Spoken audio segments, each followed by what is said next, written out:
Well, good evening, everybody, and welcome to Conversations and Coffee with Michigan Department of Natural Resources. I'm just going to uh, give a little shout out to Michigan Sea Grant and all the staff there that have done an amazing job helping us with this platform. Last year was our first Conversations and Coffee webinar, and it really helped us as an agency reach out to you all and to get information back about our fishing regulations. So, Megan, if you could, why don't you jump in, introduce yourself, and let's get this started. My name is Megan Goss, and I work for Michigan Sea Grant and Michigan State University Extension in the Saginaw Bay region of Michigan. And I'm super excited to be here with our partners from Michigan Department of Natural Resources as we talk fish during tonight's Conversations and Coffee. With that, I think Randy already introduced himself, but should we start talking about what we'll be discussing with the Conversations and Coffee, Randy? We tend to have three major levers that we use to try to promote fishing and healthy fish populations in Michigan. Most people are familiar with stocking. We stock millions of fish across the state, a variety of different species, and our stocking program is one of the most successful in North America. And most people are aware of that. They're also pretty aware of our large-scale habitat projects, whether it be a road crossing, a dam removal, a stream restoration project, or a reef restoration project. They see the work and they understand why we do the things we do to benefit the fishery. What's often not thought about is the fishing guide and the regulations that we use that are just as important as a habitat restoration project, just as important as a fish stocking event to try to improve the fishery, promote fishing opportunities in Michigan. And there's a lot of thinking and conversations behind regulations, of which hopefully we'll have some of those today. So the Conversations and Coffee webinar is really a good opportunity to lay out the proposals that are in the 2020 guide, but then also talk about proposals that we would like to put into effect down the road, and that may or may not be included in 2021 or 2022, but this kind of starts that conversation.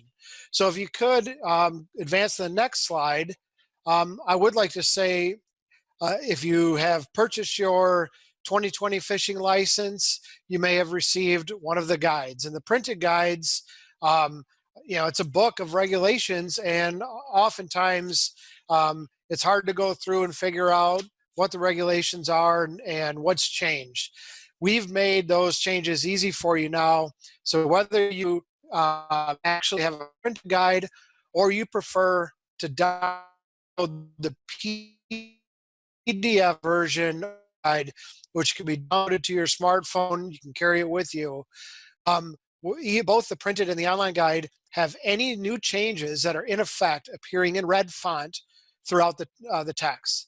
So this makes it very easy for us to go through and look at the changes and see what, if you fish a particular species and you don't know if the regulation changed for a season or bag limit, you can look right there and you'll be able to see whether or not there's red font and the regulation changed. Next slide, please. What you'll also notice on page 12 in the fishing guide is there's a summary table for all the major species, whether it be bass and walleye or white bass or lake sturgeon, smelt, all those species. And this summary table really condenses a lot of the fishing guide down into a quick reference for the minimum size limits, daily possession limits, and seasons. But what you'll notice on table 12 for this year is there is some red font. And last year at our digital webinar for Conversations and Coffee, we talked about potential changes to our Cisco lake whitefish and round whitefish regulation. And one of the things we mentioned was that anglers were reporting to us some difficulty in some lakes and some areas of the state identifying what is a Cisco versus a round whitefish or a lake whitefish.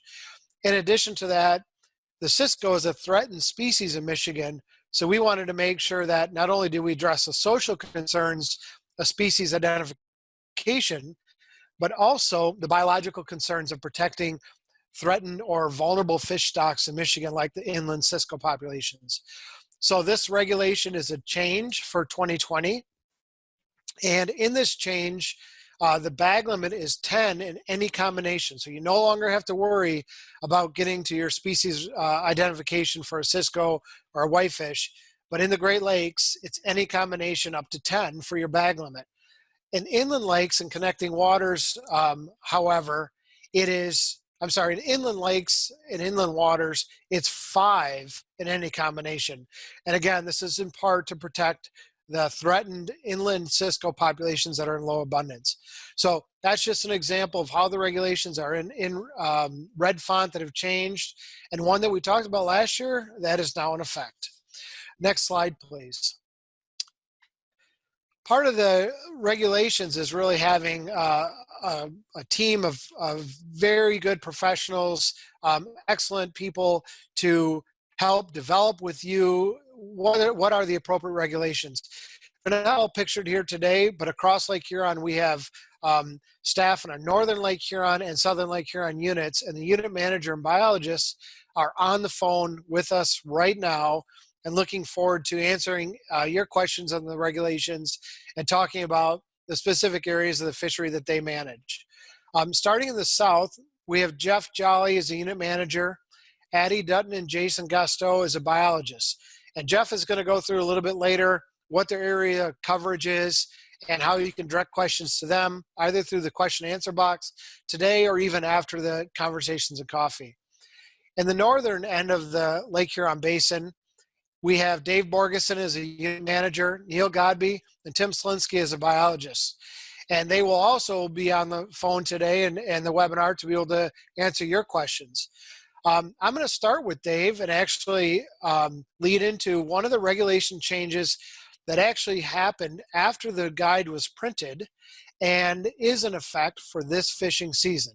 So yes, we don't tend to change regulations during the fishing season, but every once in a while it's necessary. And if you look at your printed guide, you'll notice that for lake trout regulations in Northern Lake Huron, there is for your possession limit, a number to call. And that number in the guide was anticipating the idea that the regulation might be changed or was still in development.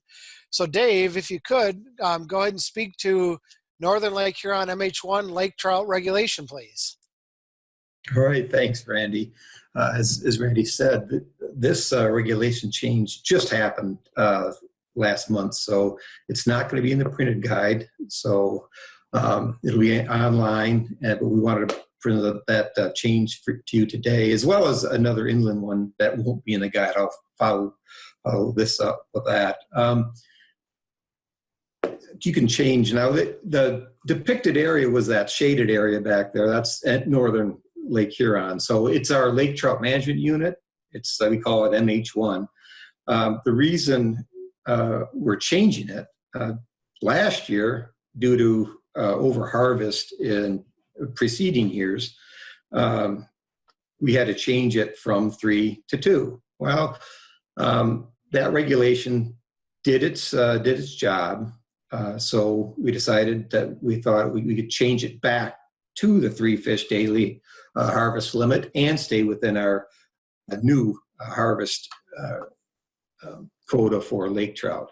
So the Natural Resources Commission, they agreed. So just last month, they reverted it back to a 3 fish daily harvest limit. So what that means to anglers of Lake Huron, you don't have to worry about that imaginary line by MH1.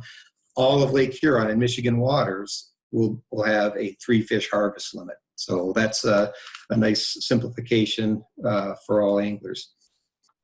You can, next slide, please. Another one in inland waters, regulation change that just happened as well, that again won't be in the printed guide, but these regulations are in place for this fishing year, is for a small lake, walled lake in Montmorency County.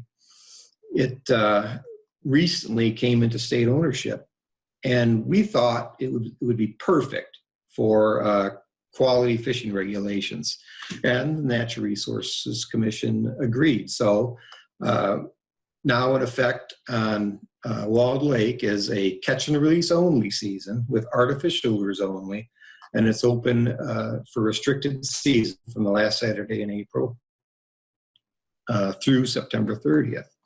And this was to provide a remote fishing opportunity. And I think that does it for the changes for this year's guide. Yes, it does. Those were the major changes that we wanted to cover when looking at the 2020 fishing season. And if you haven't yet downloaded or gotten a print copy of the 2020 fishing guide, you can access it by visiting michigan.gov/DNR Digest. And you can click on the current Michigan Fishing Guide file to open that file. And if you save it on your Books app or iCloud Drive, or to access on your smartphone, you can save it and access it without having access to the internet. So that'll be really nice if you're going out somewhere where you might not have access to the internet, but want to make sure you know what's in the 2020 fishing guide. And again, since this is a living document, this is something you'd want to go back and check again and again. So at this point, we can open up and answer any questions that you might have. During registration, we did receive a number of registration questions, and a few of them related to the perch fishery in Lake Huron. Randy, could you give an update to all the anglers that are interested in what's going on with the perch fishery? Yep, Megan, I'd be glad to. And let me also say, we're still going to go through the new proposals, but we want to stop right now and just ask questions or answer questions about the 2020 fishing regulations. And one of the questions actually linked back to the 2019 fishing season with perch. 2019 was the first year that we actually implemented a statewide regulation change, reducing the bag limit for yellow perch from a daily possession limit of 50 to a daily possession limit of 25. Previous to that, it was 25 in Saginaw Bay, but that was as an exception to the statewide regulation.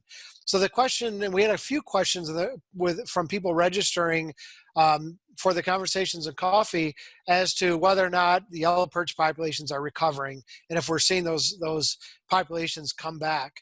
And so I think it's a great question, probably a little bit of wait and see. And one of the things that I want to mention about the yellow perch populations is it's really important to our management to promote fishing and to promote young anglers, recruiting the fishery, and perch and panfish are great species to do that. So from a management standpoint, like Huron, we pulled just about every lever that we could in terms of first reducing the Saginaw Bay daily limit for perch, but then extending that statewide. We also liberalized the walleye regulations in Saginaw Bay to try to relieve some predation pressure on yellow perch, but also provide for additional opportunities for walleye fishing. And then we work with our federal partners to begin a Cisco stocking program. And this is of the magnitude over 1 million Cisco stocked per year in outer Saginaw Bay, largest Cisco restoration program executed in the Great Lakes to date.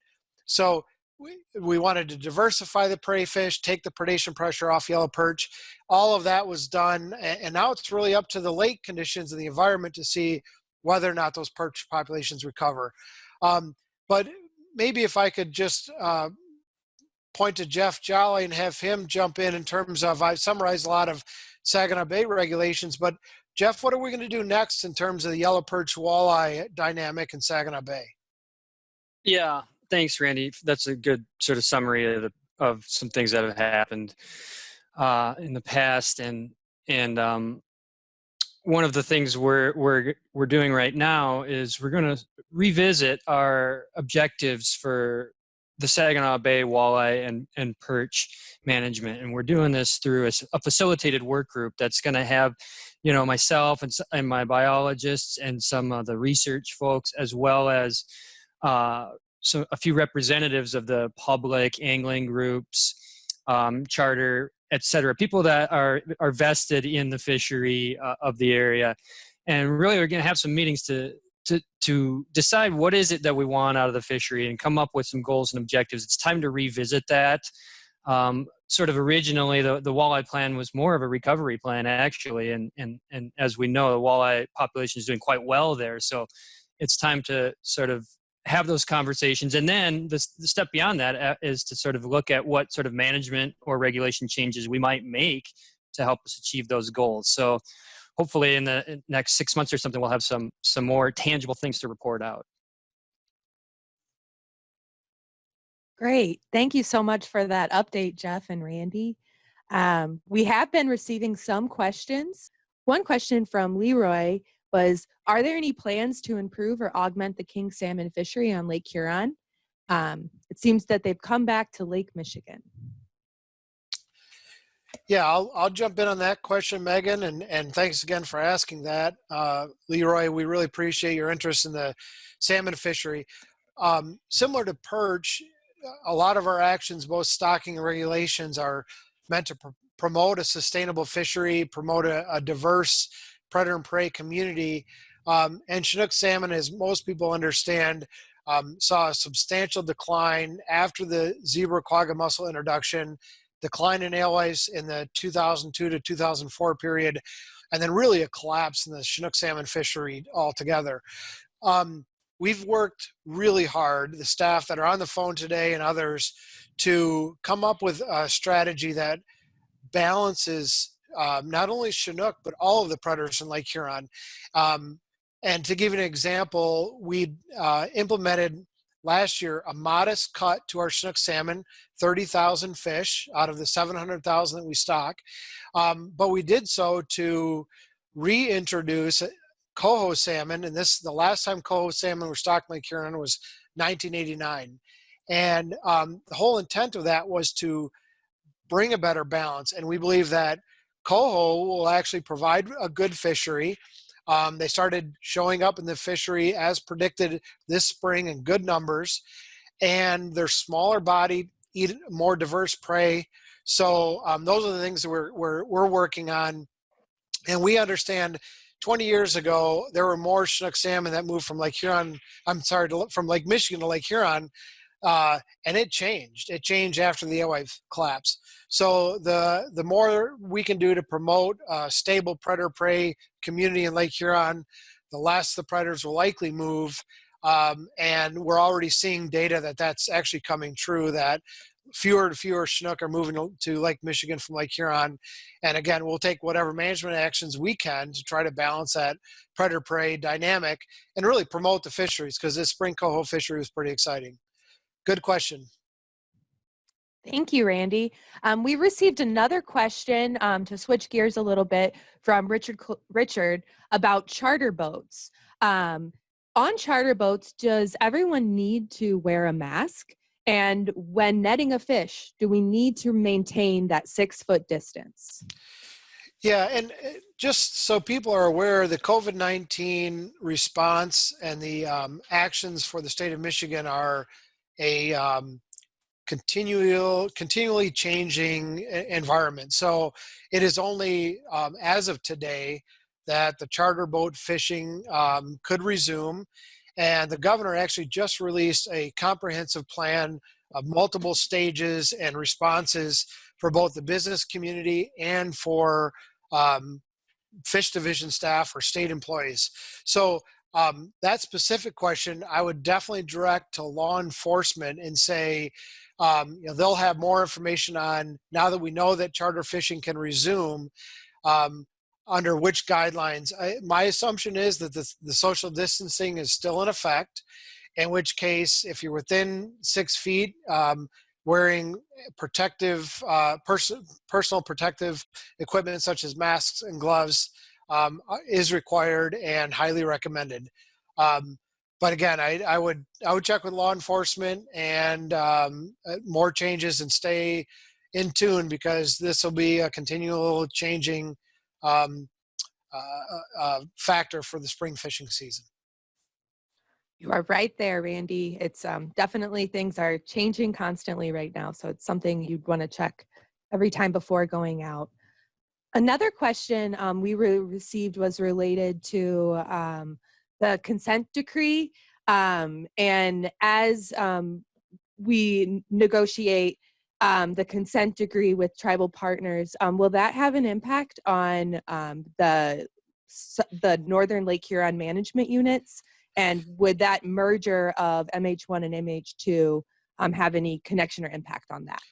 Yeah, and I believe that Steve asked that question. Steve, thanks for that question. With the 2000 consent decree expiring in August of 2020, there are a lot of conversations that are being had with the federal partners, the 1836 tribes, and there could be, so the specific answer to your question is, we won't know until those discussions continue and an agreement is reached of merging Lake Huron into one unit. Whether or not that's appropriate, whether or not the management agencies that will be signatory to a 2020 agreement move in a direction that combines MH1 and MH2. We're unsure right now. It's a good question, and I couldn't speculate as to the answer. It's what I know. Thank you, Randy. And so this is with regards to PFAS. So thinking specifically about in the Asable and Oscoda areas, what plans are there to clean up and stop the spread of PFAS in those areas? And are there any resources that you could give for getting information on PFAS and fishing? Dave, this might be a question that you can answer. Yes, we've got a few areas in my unit that have been investigated. This is an emerging chemical of interest and concern. So really, the best place to go for information on this is the Department of Environment, Great Lakes and Energy. It's called the Michigan PFAS Action Response Team. And I think that's the best place to go for that. They've got just a lot of information. There's every area of interest, whether it's Oscoda or Grayling across the state. They've got resources that folks can look at and follow along the latest findings and actions. Mm-hmm. Yes, that MPART, the Michigan PFAS Action Response Team, that's a great website, and it can answer a lot of those frequently asked questions. So with that, we're going to transition now from discussing the 2020 fishing season and regulations to discussing some of the proposed changes for the 2021 fishing season. In addition to this highlight during the conversations and coffee, we will also be sharing a survey with all of you following the webinar where you can provide your input on these proposed changes. So if you would like to share with others, feel free to forward on a recording of Conversations and Coffee with more information about these proposed changes afterwards to all your friends that love fishing. So with that, Randy, would you like to share some information about the party fishing limit proposal? Yeah, thanks, Megan, again. And just to clarify, these proposals we're talking about are really informal introductions to start the conversation with you all. And oftentimes, these proposals come from the stakeholders or come from the angling groups to us, and then we can introduce some of them right now, and we have time to have science and data brought into it, as well as a various number of input, whether it be through a survey or other webinars to specifically address concerns with these proposals. So this one, and the ones we're talking about today, may be in a move to the 2021 fishing season, but oftentimes it takes a year or two. So it's not surprising to see a proposal change from its initial draft and also take a different path in terms of either not being implemented or it being implemented a couple seasons down. Even so, if you think about the party fishing limit proposal, this is one where anglers have talked about a lot. And if you go out in a boat and you're with a fellow angler, it's in all likelihood a probability that even though the law requires you your daily possession limit to be per angler, you both throw your fish into the same live well. And so this proposal addresses the idea that if people are fishing together, they could combine their daily possession limit. And what do you mean by fishing together, or what is a party? It's defined as 2 or more people fishing in a single watercraft, so you couldn't combine with another boat, or fishing on shore, where you're in close contact and vocal contact. So the idea is that you're fishing with someone else and you're putting your fish in the same pile on the ice or the same bucket or live well. So all the individual angler regulations would still apply. It would just be the bag limit. But also an individual angler would be required to transport their individual catch. So you couldn't throw it in a combined cooler then and drive away with it together. You'd have to have your own catch. This proposal, the expected outcomes would be that we would still want to maintain all the necessary protections for the fisheries and the resource, but hopefully increase a little bit angler satisfaction in terms of a common practice of people putting the same fish in a live well on a vessel. So yeah, we'd love to hear from you. Love to hear what your thoughts are on this proposal. We have had a lot of input already, and if you have thoughts on how this could be done most effectively, or whether you're support or not supportive of it, we'd like to hear from you. And so with this, I'd like to turn it over to Dave Borgeson, who's going to talk about some of the proposed changes for upcoming fishing seasons that we may see in Northern Lake Huron. Okay, thanks again, Randy. As you can see, here's a map of our unit, the Northern Lake Huron Management Unit. Those areas shaded in yellow are Neil Godby has management direction on those, and those in, I think it's a pinkish salmon color. Those are the waters with Tim Swolinski having the responsibility for management. I'm going to introduce some of the regulation changes. We've got every year we look at some of the regulations in our unit and say, are they appropriate for the waters that we manage? Perhaps we've changed management. Perhaps the waters, the current management strategy aren't achieving our objectives. So we've got a few ones that we want to tinker with this year. And with that, I think I'll let Tim Swolinski lead off and talk about a couple of the streams and maybe Lake 15 as well. Thanks, Dave. So the two on the screen right now are a couple small trout streams. We like to evaluate our water bodies whenever possible. And the first one is Wright Creek in Oscoda County in the Osaba watershed. It's a small stream that I think goes through some dams, and we've done some work on it. My colleague has, and it has a warm water designation, and it doesn't have trout in it. So right now, we would just like to remove the trout stream designation from it, because currently it is a designated trout stream, and probably wrongfully placed in that category decades and decades ago. The second one is Carter Creek in Roscommon County. Now, this is a stream that is not a designated trout stream currently. We, at the request of some landowners down there on the south side of Lake St. Helens, we came and took a look at it, did some electrofishing, found a really strong brook trout community in it, and a cold water designation. So we need to do the right thing and place that on our designated trout stream list. So those are a couple simple ones. And then there's some changes. I just talked about a couple streams, a couple trout lake designations we want to make changes on. The first one is Lake 15 in Montmorency County, just by the town of Atlanta. This is a small lake that has been stocked by us with trout for many, many decades.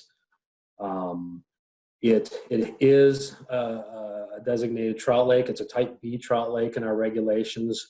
And we've done quite a bit of work on it over the years and listened to angler reports. And it does have some trout in it, but we discontinued stocking this year, the brown trout in it. And we'd like to just simply remove it from the trout designation list. The trout just do not survive very well in this lake. So we want to be responsible to that. So that lake will be removed from the trout lake designation. Neil, you can take over the next slide. Thanks, Tim. Another lake in the similar situation as Lake 15 is Castle Rock Pond in Mackinac County. This is a small lake near the town of St. Ignace that we've stocked with trout for a number of years. However, found that the trout just don't grow well there or survive well there. So we decided to discontinue stocking there.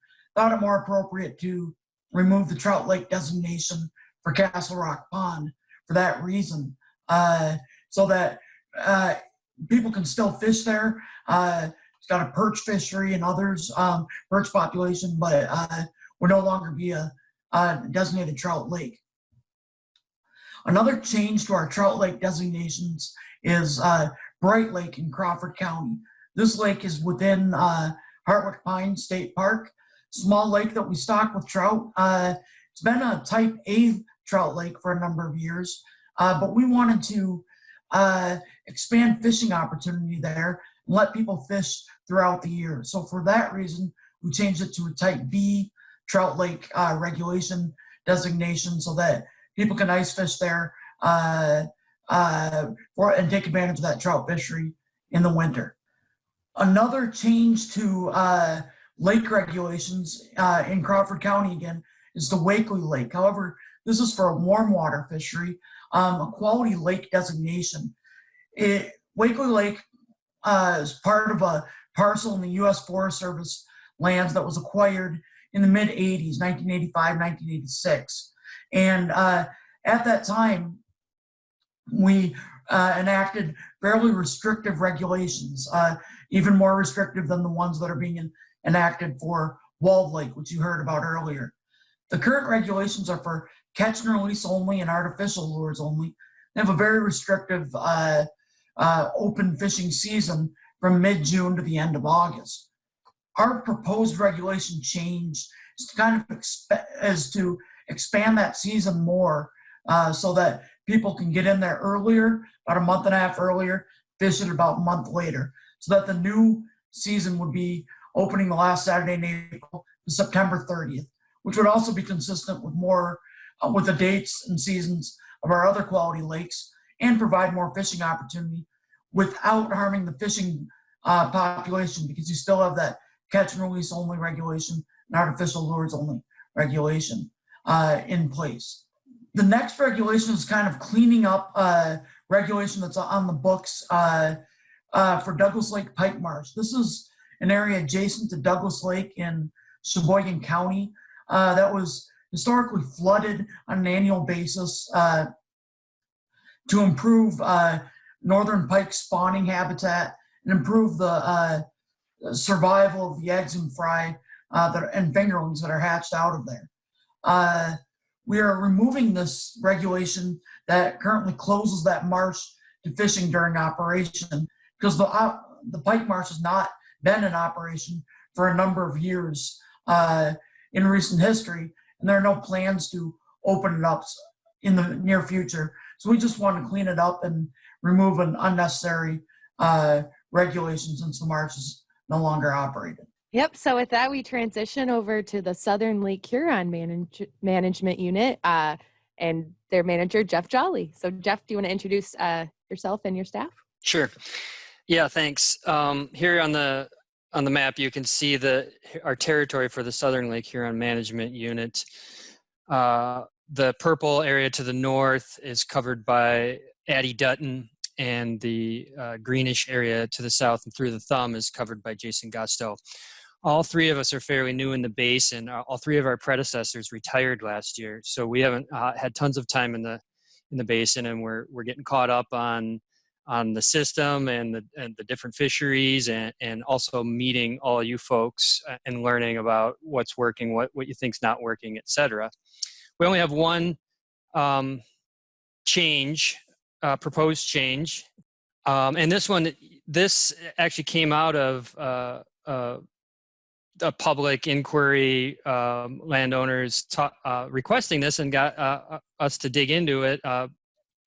Basically, we want to change the northern pike regulation on Lake Lancelot in Gladwin County to special regulation to change possession to 5 northern pike of any size with only one greater than 24 inches in your daily possession limit. So the rationale here is it's a very overabundant and stunted pike population. Pike are known to do this in smaller bodies of water, especially they can really overpopulate and stunt. So there was concern that anglers would like to harvest more of them, get some more out of there. And also this lake is connected to Lake Lancer, and that would standardize the regulation with Lake Lancer. So that would reduce confusion between these two bodies of water. They're actually connected.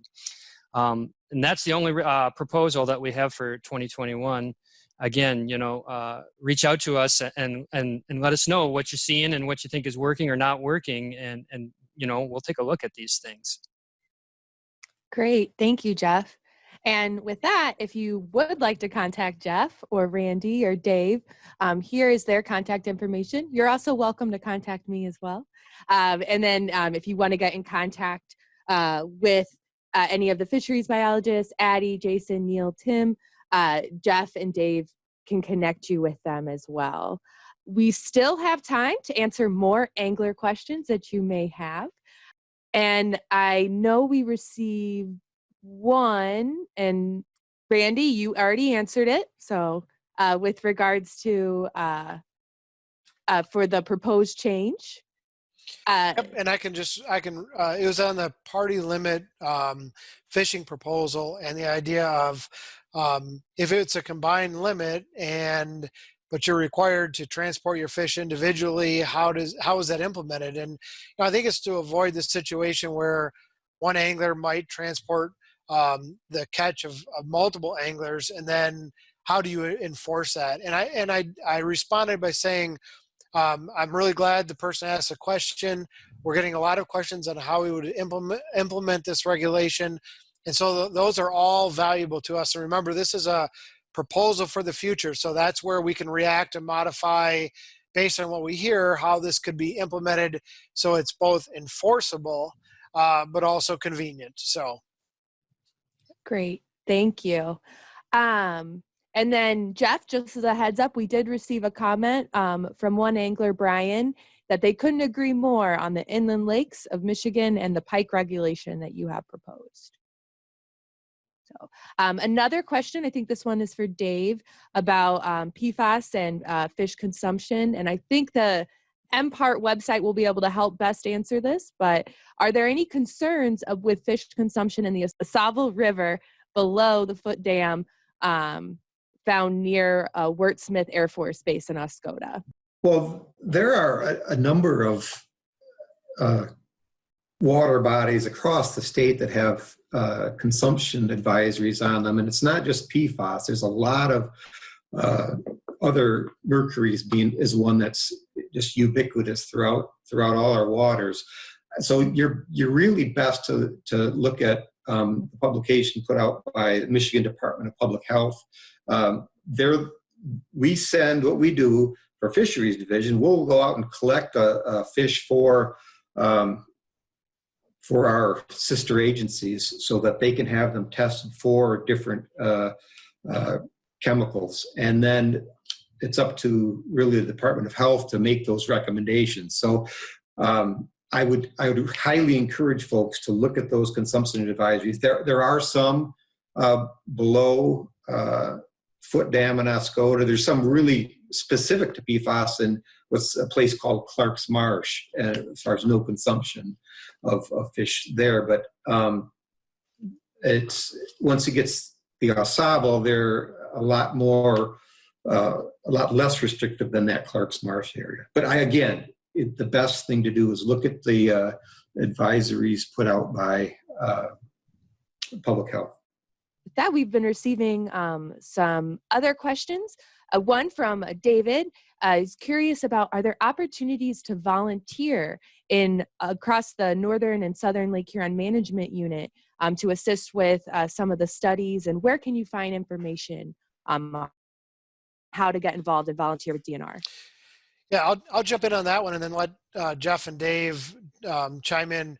So we have developed a full volunteer protocol and procedure.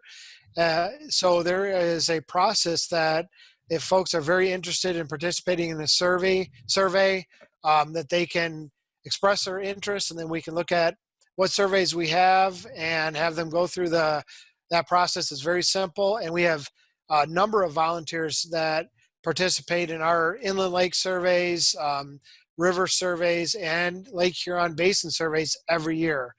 I would start with the unit managers and contacting them directly in terms of maybe where you live or what area you're interested, because you certainly wouldn't want to have to try to figure out travel, especially in these times. So start with Jeff and Dave and their respective areas, express your interest, and then they'll go from there. Great. Thank you, Randy. And again, Jeff and Dave's contact info is up here on the slide. We have another question from Chris and Sage Lake in Ogama County. They're curious why, if there are any plans to stock Sage Lake in the future, and I guess what are the current management plans regarding Sage Lake, because they find that there's been a reduction in fish population and in fish habitat over the past several years. Hi, Christopher. This is Addie. I'd be happy to answer your questions about Sage Lake. So you may or may not know that Sage Lake was surveyed in 2019 as part of our status and trends protocol, which is a survey where we look at the entire fish community in lake systems and stream systems. But this survey really targets summertime fish species more than it targets some of your traditional game fish. So it also targets forage fish. So the things that you brought up are true. We do not stock Sage Lake with walleye. And one of the main reasons for that is that the 2019 survey indicated that there's a lot of predator biomass in Sage Lake. So there's a lot of northern pike present. There's a lot of bowfin, which are also another predator species, in addition to some other ones. And so if you are interested in having some further details on that, there's actually a report ready for Sage Lake. So you can contact Jeff or myself. We'd be happy to get it to you. And some other additional quick details is that there isn't great suitable habitat for walleye. So we try to stock fish species that have the best suitable habitat for survival and long-term catchability for anglers. But if you'd like to talk more about it, I'd be happy to chat with you. Great. Thank you, Addie.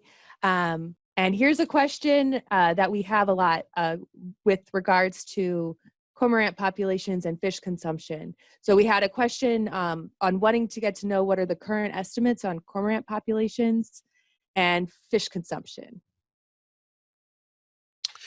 Yep, Megan, I'll go ahead and jump in on that. And the cormorant fish conflict is one that in the Lake Huron Basin we've worked a lot on, and our Alpena Research Station staff as well as our management staff have really spent a lot of time to not only collect the long-term data necessary to evaluate impacts from both fish predators, but also avian predators and specifically cormorants, but also propose ideas and ways to manage them. And we're working with our federal partners who have the management responsibility because it's a migratory bird protected under the Migratory Bird Treaty Act, to try to get to a better and defensible management framework for cormorants. In general, the cormorant populations did increase pretty steadily, and they peaked around 100 to 110,000 breeding pairs in Michigan and the Great Lakes waters. That equates into each cormorant can eat about a pound to a pound and a half of fish each day. If you sum that up for an entire season, it's 70 to 80 million pounds of fish that they can consume. And we know that it's not the lake-wide consumption that is necessarily the problem. It's the location of the birds, either during their migratory patterns, where they might stop and feed on a newly stocked site with steelhead, or their nesting colonies, which they have regional impacts on fisheries such as perch populations. So that's the roughly around 100,000 breeding pairs and fish consumption at a local level that we'd like to bring in better balance, just like we do with our stocking of predators in the lake. So that's where we're at. And again, for those of you that aren't aware, the Fish and Wildlife Service did release in March a public scoping of management options where they looked for you all to get on their website, listen to their webinars, and voice your concerns about the cormorant fish conflict, not only in the Great Lakes, but across the United States. I know many of you probably did that. If not, please contact us or pay close attention, because we're anticipating that management options for cormorants will be rolled out. And again, public input and feedback will help both the federal agencies and the state agencies derive the best solutions in a sustainable framework for alleviating fish cormorant conflicts. Great. Thank you, Randy, for providing that thorough information and also ways that we can get involved and provide our input on the issue.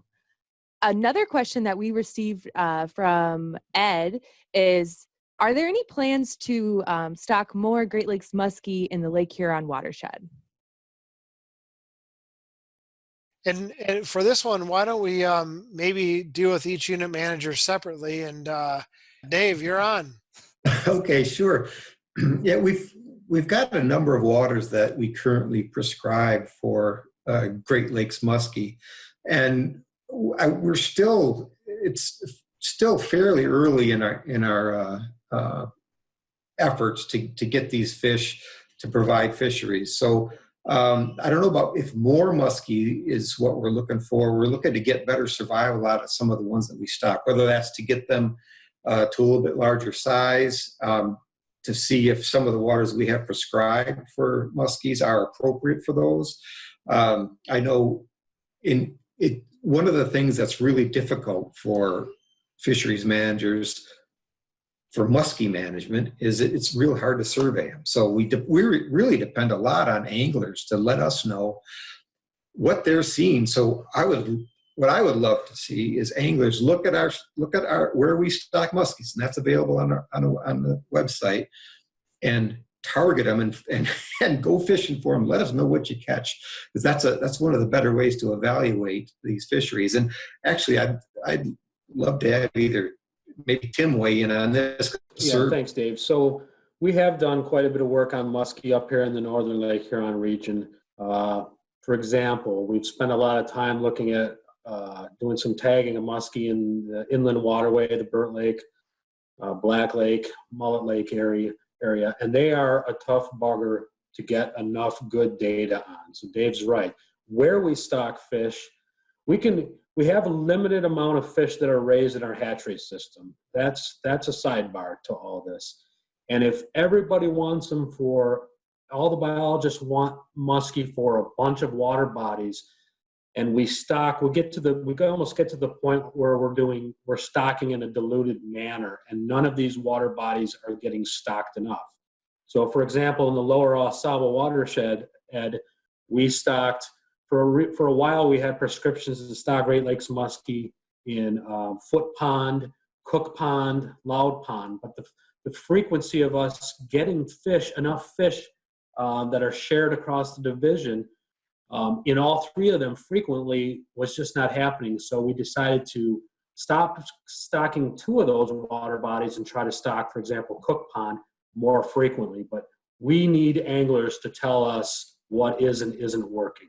Yeah, that exactly. I would echo that in our unit too. We're really relying on anglers to tell us where they're catching them, what they're seeing. We are still, the main place where we focus on muskie stocking is in the Tittabawassee Reservoir chain, and we continue to do that. And the evaluation side is always difficult.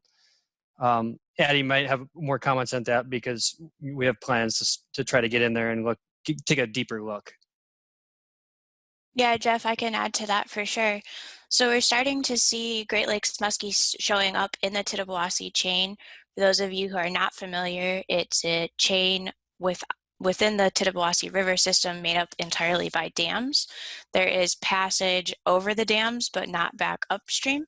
And so as you might notice, a lot of the fish are going downstream over the dams, and therefore they're creating a tailwater fishery.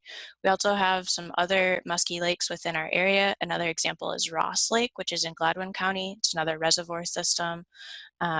So I think all of those provide good Great Lakes strain muskie opportunities for people, but we're also always open to hearing if people have ideas of lakes that there may be a example where muskie could become a reliant predator. If there's a biological need, then I'd be happy to talk to people about that as well. Great. Thank you so much for answering that question. We just received a question about tagging fish species. Which species are tagged, and what should an angler do if they find a tagged fish? Yep, I can go ahead and jump in on that one. And again, anybody on the phone that if I miss something, please feel free to do so. In terms of the tag information, we have on our DNR Fish Division website a whole page on how to identify fish that are tagged, the different types of tags that are used, and fin clips.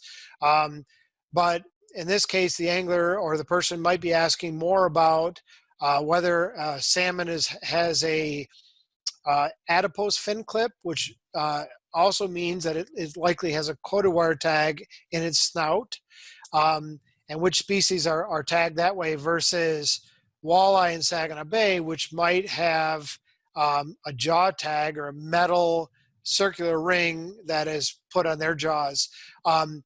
In both these situations, those tags involve or include very vital information. So as long as it's legal to harvest the fish, in other words, you're catching them in the right season and the right sizes, then we would like that information back. In which case, with an AD clipped fish, to get the coated wire tag back, simply cutting off the snout and recording the fish information, and then getting it to either one of our biologists who have put out signs at many of our boat ramps and our fish cleaning stations. But also, we've placed freezers there, so you can go ahead and reduce or cut off the snout, put your name and the information of your catch, and put it in a Ziploc bag and in the freezer, and then we'll provide information back to you, both in terms of where that fish was reared, how old it was, but how it might relate to our overall evaluations.